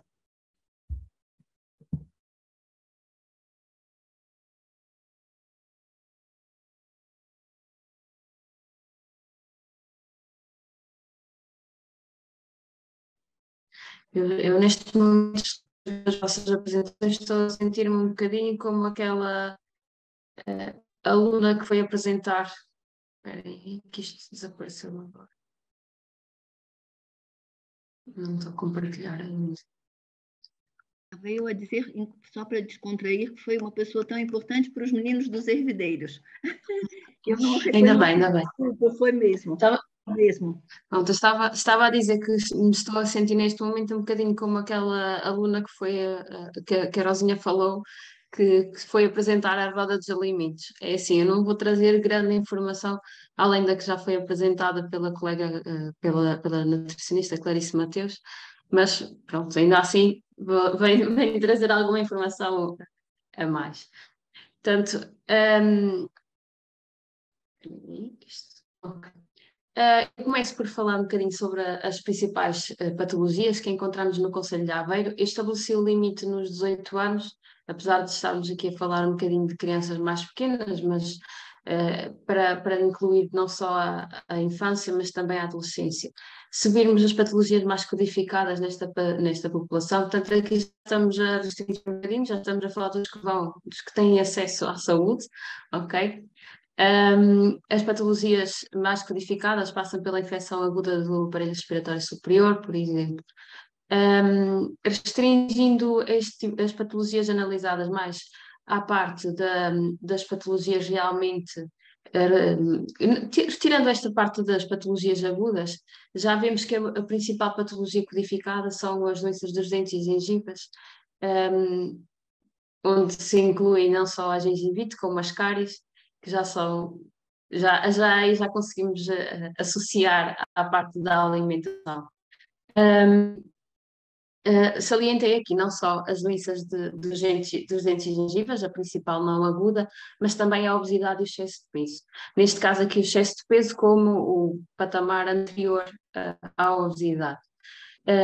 Temos realmente ainda uma incidência considerável, 3,5%, ainda assim não chegamos aos 30% do país, portanto, pelo menos nesta população, de um modo geral, não chegamos aos 30%, ainda não chegamos aos valores tão elevados que existem no país.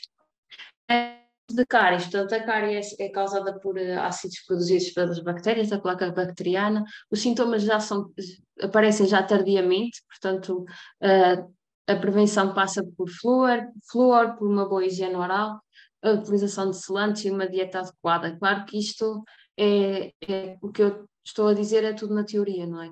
Porque quando estamos a falar de pessoas que têm insegurança alimentar, ora, se eu não tenho o suficiente para ter comida, não é? Quanto mais para ter este tipo de preocupações, geralmente a parte da saúde vem muito depois da parte da alimentação, não é? Do básico. Em termos de recomendações, recomenda-se a escovagem dos dentes, pelo menos 2 vezes por dia, principalmente uma pelo menos antes de deitar. As quantidades de pasta dentífrica utilizada são muito mais baixas do que geralmente nós vemos nos anúncios comerciais, não é? Põe toda a escova com pasta.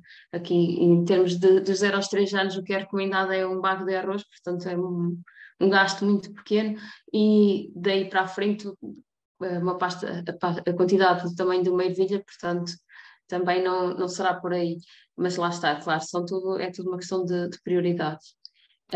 Em termos de classificação do estado nutricional infantil, aqui eu estou a utilizar a classificação do projeto que se chama COSI, que avalia tanto o estado nutricional das crianças em Portugal.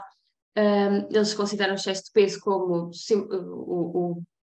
ter um IMC acima do percentil 85 ou mais de 25 kg por metro quadrado. Depois a pré-obesidade, já quando estamos entre os 85 e os 97, e a obesidade acima dos 97. E o baixo peso quando estamos abaixo do percentil de 3. Tanto o COSI, o Child Obesity Surveillance Initiative,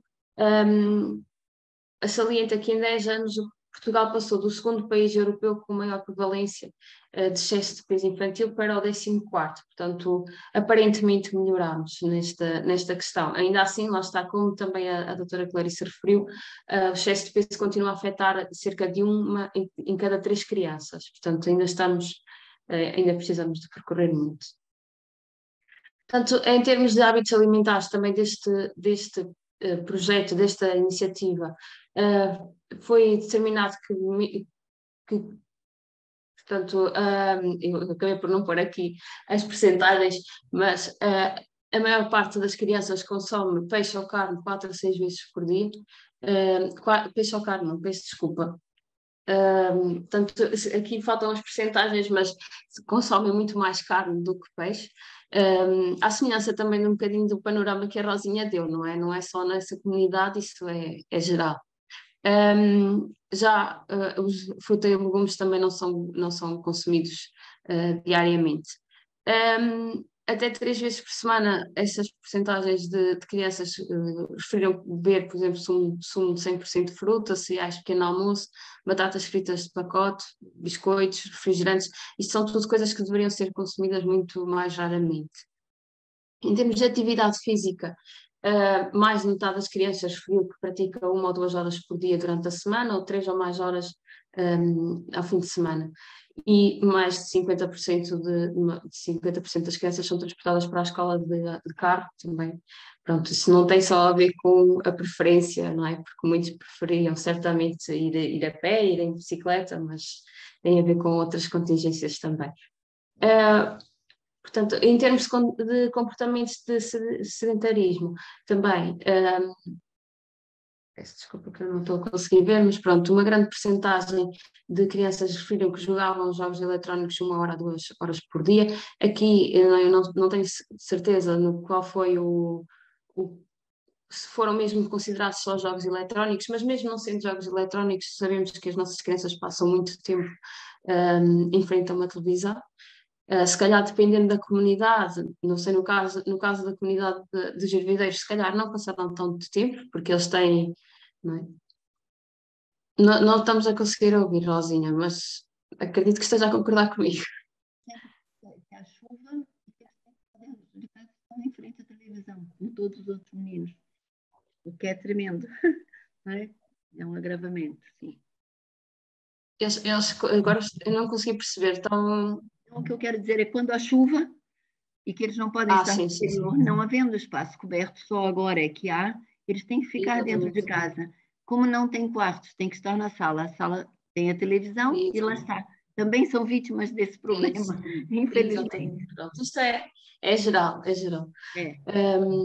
Pronto. Em termos de recomendação, lá está, eu estava a dizer que ia ser um bocadinho como a aluna que mostrou a roda dos alimentos. Portanto, o recomendado nós sabemos, não é? 3 peças de fruta, 3 doses hortícolas por dia, cereais, dar preferência a cereais integrais. Pronto, isto são tudo, é tudo o que nós sabemos que deve acontecer, mas na prática é muito difícil, não é?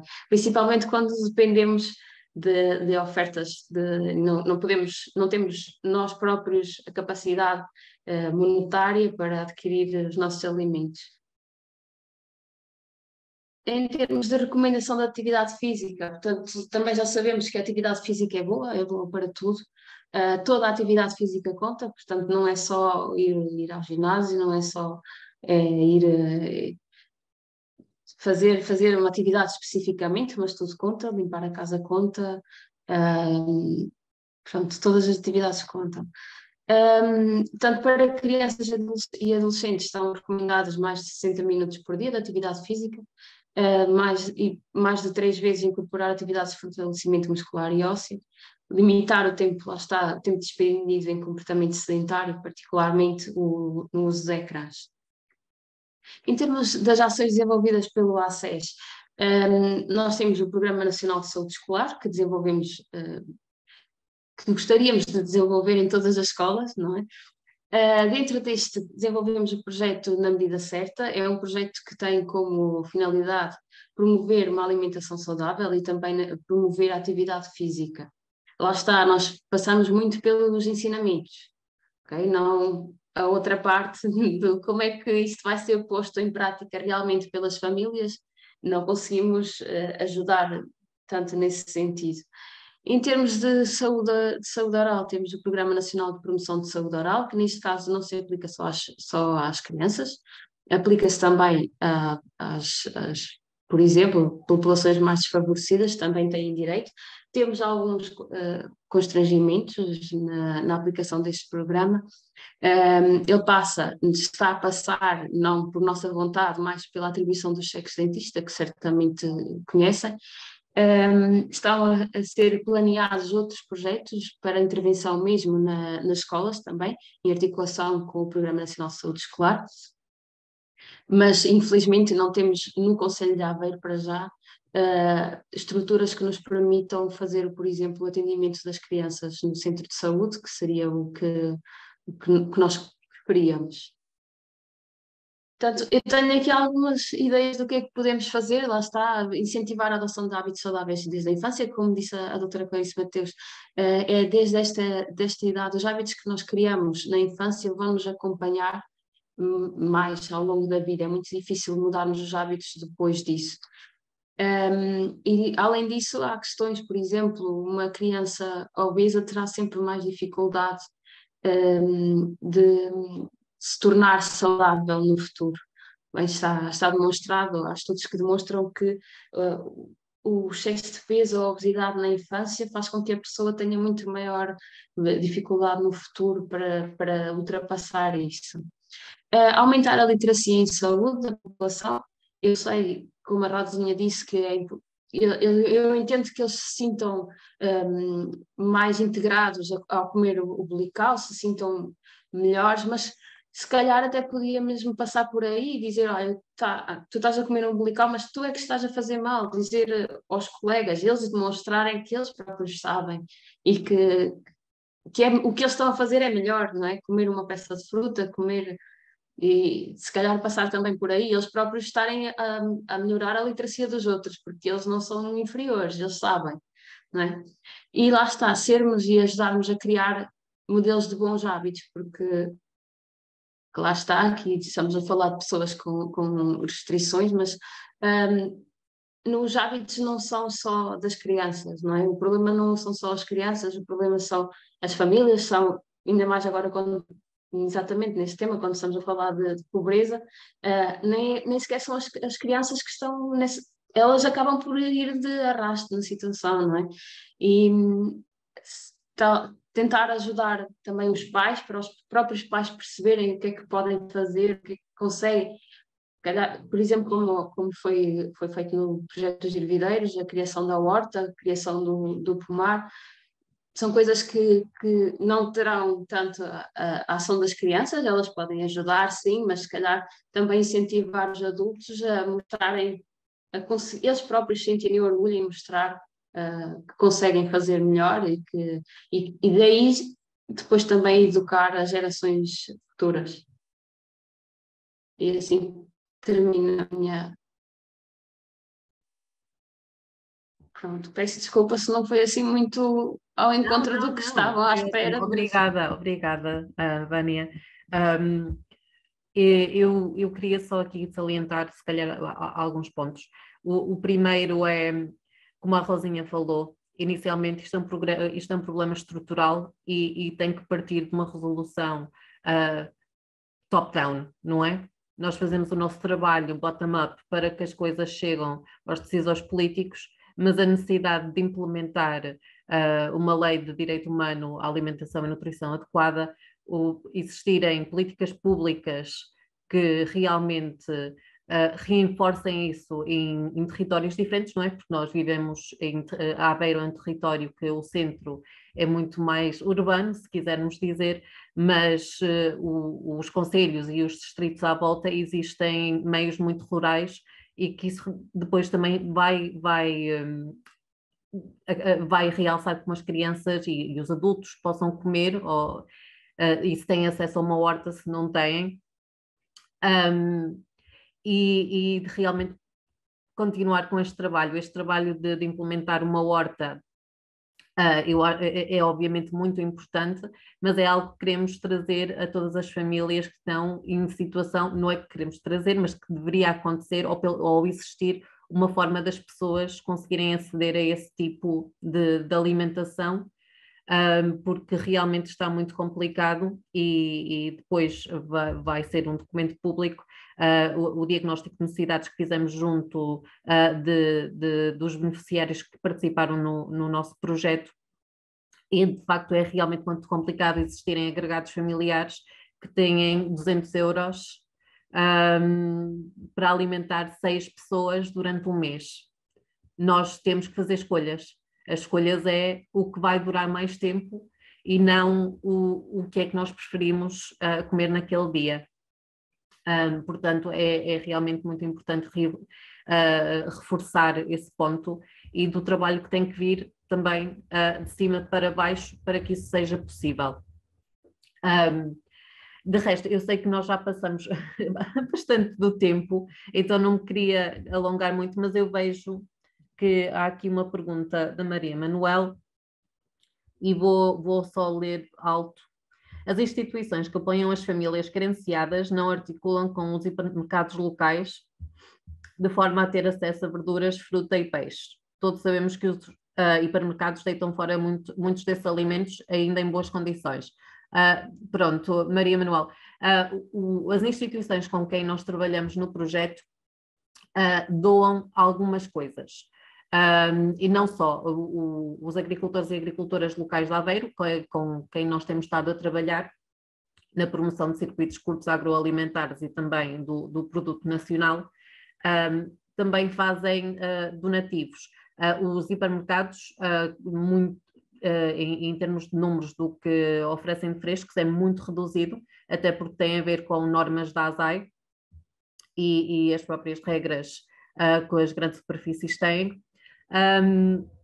E o que é que acontece? No caso do peixe, por exemplo, a DOCA Pesca, quando o peixe não reúne as condições de qualidade, não é, de tamanho, para que possa ir para venda nas grandes superfícies ou nas peixarias, muitas vezes faz isso chegar ao banco alimentar.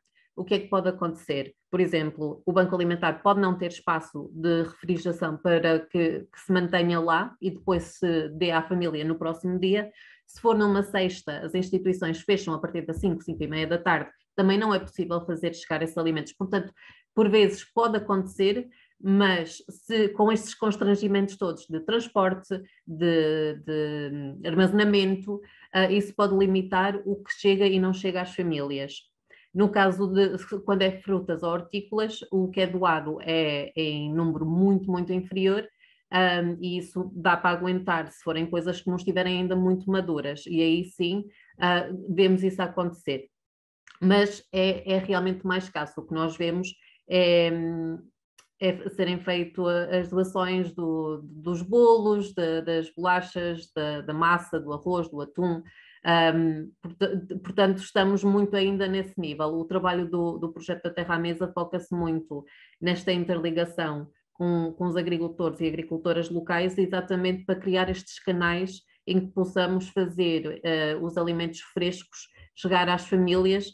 E estamos a pensar em famílias, não estamos só a pensar em famílias que vivem abaixo do limiar da pobreza, estamos também a falar de famílias que têm pelo menos uma pessoa a receber um rendimento assalariado, e isso também é um grande problema. Então, eu acho que, não sei se respondi bem, mas eu creio que seja nesse sentido que estava a pensar. Então existem realmente muitos constrangimentos. Queria também só apontar para uma coisa que nós falamos aqui muito nesta questão do peso, da obesidade e da não obesidade, mas vai para além também desses fatores, não é? Dos fatores que são visíveis e que podem ser, entre aspas, pesados, medidos, porque realmente sabemos que a maior parte das crianças, estando ou não numa situação de pré-obesidade ou obesidade, usufruem destes produtos açucarados, não só pela pertença cultural, como foi falado aqui, deste fator de integração, mas também porque é o que é mais barato, não é? Nós vamos a um Pingo Doce e vimos que está tudo em promoção e é tudo com níveis muito elevados de açúcar, gorduras, etc. Então é a facilidade também, como foi falada pela Clarice, de preparação, ou seja, o que é que nós conseguimos entregar e comer com a maior rapidez possível. Eu creio, sim, a Ana está aqui a dizer, faço aqui o convite para dia 15 de outubro, das 15 às 17 horas, no Mercado Manuel Firmino, em Aveiro, para uma conversa sobre alimentação saudável e sustentável com a Actuar. A Actuar também é parceiro do projeto, e produtores locais sobre sistemas alimentares, o direito humano à alimentação e circuitos curtos agroalimentares. Eu depois, no entanto, vou-vos mandar um e-mail na qual vos vou pedir muito simpaticamente para preencher o inquérito de avaliação à sessão, e também vou incluir estas famílias, peço desculpa, estas ações que vão decorrer nos próximos tempos, tal como mais informação acerca do projeto, do nosso projeto da Terra à Mesa, mas também do projeto coordenado pela professora Rosa Madeira.